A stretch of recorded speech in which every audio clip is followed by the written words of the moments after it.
এরপর যেটা করব সেটা হচ্ছে এবার অঙ্ক হয়ে গেছে, তাহলে এক্স বার গড় তাহলে কত হবে summation f i x i by summation f i 2055 by 50 ভাগ করলে হবে, ভাগ করলে কত হবে 41.1। গল্প শেষ। অর্থাৎ প্রত্যক্ষ পদ্ধতিতে গড় বার করলাম, জাস্ট ফর্মুলাটা নর্মাল ফর্মুলা, ভারযুক্ত গড়েরই formula, summation f i x i by summation f i, অঙ্কটা হয়ে গেল। তাহলে যখন একটা পাল্লা দেওয়া থাকবে সেই পাল্লা থেকে কি করবো দেখবো এটা সীমানায় আছে কিনা। আমার মধ্যে হলো সীমানা লোয়ার লিমিট আপার লিমিটটা, যেমন এইটার আপার লিমিট আর লোয়ার লিমিট আলাদা ছিল, সেটা এক করে তারপরে অঙ্কগুলো সব করে দিলাম।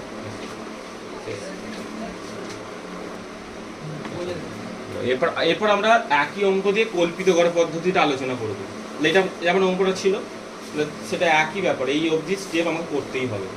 বয়স, তার রোগীর সংখ্যা, শ্রেণী সীমানা। আমি বলছি একবার, শ্রেণী সীমানাটা আমি করতে গেলাম কারণ এর আপার লিমিট এর লোয়ার লিমিটটা এক নেয় বলে শ্রেণী সীমানা করলাম। যদি এক থাকতো এটা শ্রেণী সীমানা করতাম না, এটাকে দিয়েই অঙ্কটা করতাম, তখন এটার রেসপেক্টে শ্রেণী মধ্যক বেরোতো। ওকে, নেক্সট আমরা কল্পিত গড় করার জন্য যেটুকু লাগবে করি। কল্পিত গড় মানে কল্পনা, একটু বুঝতে পারছি। আমরা কি করব, এখানে যে 1 2 3 4 5 6 6টা তথ্য আছে শ্রেণী মধ্যকে, এর মধ্যে থেকে নিজের ইচ্ছা মতো যে কোনো একটাকে ধরে নেব এ। তো আমি প্রথম একটাকে ধরে নিচ্ছি, এরকম কোনো ব্যাপার নেই প্রথমেই ধরতে হবে। এই 32টাকে এ ধরে নিচ্ছি, ঠিক আছে। পরের যে কলাম করব, সেই পরের কলামটার নাম দিই ডিআই। এই ডিআইটা কিভাবে বেরোবে, ডিআইটা বেরোবে এক্স আই মাইনাস এ। কি বেরোবে এক্স আই মাইনাস এ। কী করলাম স্টেপটা বলি, শ্রেণী মধ্যকের 6টা এখানে যে মান আছে যে কোনো একটা যেটা খুশি নিতে পারি। আমি প্রথমেরটা নিলাম এ ধরলাম, এর পরের যে কলাম হবে এক্স আই মাইনাস এ।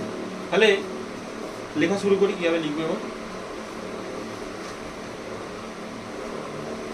তাহলে আমার এখানে এক্স আই কত 32, তার থেকে এ মানে 32ই বিয়োগ, তাহলে 32 থেকে 32 বিয়োগ দিই, তাহলে 0। তারপরটা কি এক্স আই মাইনাস, তাহলে এখানে এক্স আই কত 37, কিন্তু এর ভ্যালু একই আছে কত 32, কত হবে তাহলে এটা 5। তারপর 42 মাইনাস 32, তাহলে কত হবে 10। তারপর কত হবে 47 মাইনাস 32, তাহলে কত হবে এটা 15।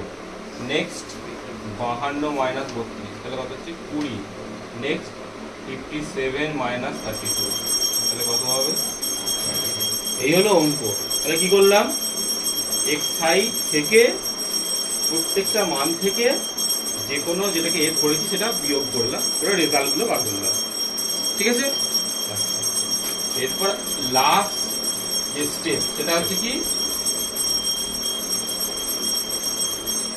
লাস্ট স্টেপ হচ্ছে এফআই ডিআই। এফআই ডিআই মানে কি, এফআই আর ডিআই এর গুণফল। তাহলে প্রথমে 10 আর এখানে 0, 10 আর 0 গুণ করলে কত হয় 0ই হয়। তারপর 12 আর এদিকে হচ্ছে 5, 12 ইন্টু 5 কত হয় 60। Next 15 into 10 150। 6 ইন্টু 15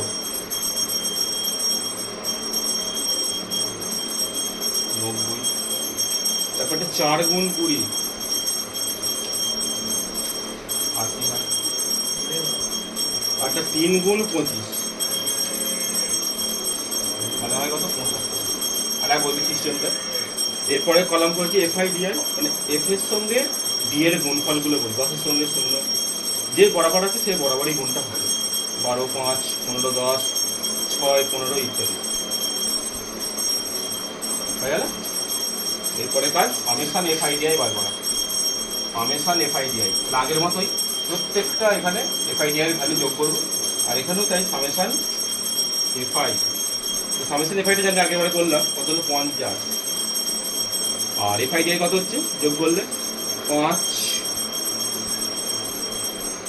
আচ্ছা 5 হচ্ছে 7 আর 8 15 24 24 5 29 29 6 35 3 3 আর 1 4 455।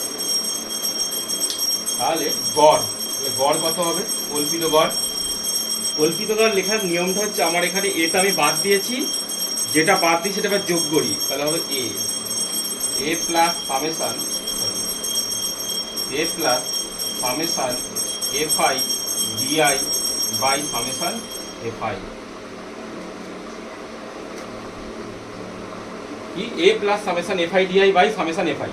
ওকে, তাহলে এইটা ফর্মুলাটা কাজে লাগে। আমি একটু উপরে তুলে লিখি, আমার যেগুলো বার করা সব বেরিয়ে গেছে, আমি এখানে লিখি অতএব গড় সমান এ প্লাস সামেশন